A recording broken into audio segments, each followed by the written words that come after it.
Đi đâu? Đi mình ơi!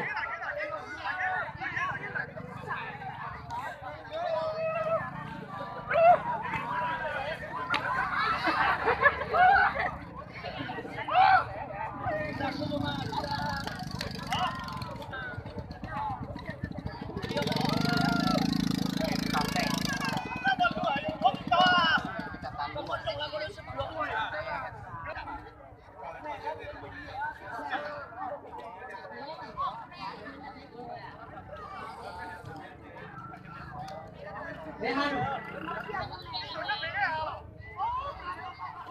Không cú đất có chưa? Không cú đất có chưa?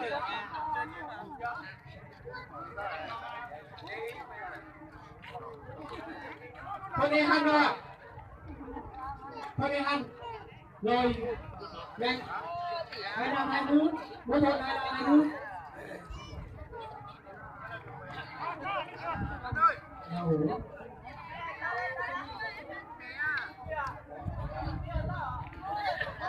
Không có đội nhảy ra bố không ạ?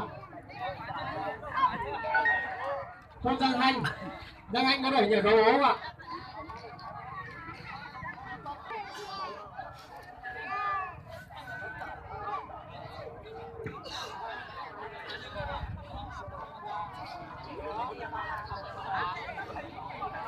Giang Anh có đội không ạ?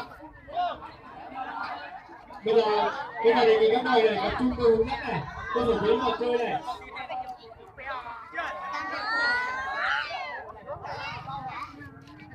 Bây giờ như này nhá, mỗi thôn cử ra một lần nhảy là một nam một nữ, được chưa? Nam hoặc nữ đứng ở đầu bên này, nam hoặc nữ đứng đầu bên kia. Khi nam hoặc nữ nhảy từ bên này qua bên kia thì hai bao nhảy lại là được một lần, sẽ tính đội nào về nhất thì lấy 1 2 3, lấy 3 đội, nhất thì 3 người. Trong là lần thứ hai tiếp tục nam nữ nhảy như vậy nữa là lấy ra nhất thì 3 nữa, bắt đầu chúng ta mới vào nhiều tiếp 100. Được chưa? Nhiều chưa?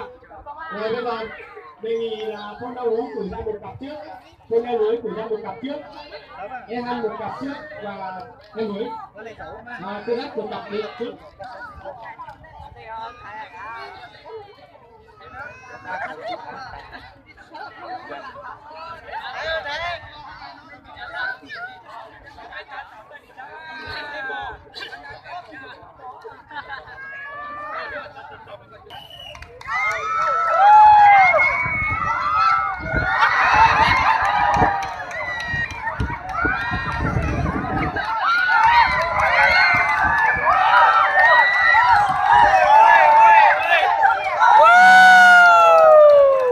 Lửa thằng đây lửa được 1-0. Thấy con kia nó lùn mà nó chạy đâu được.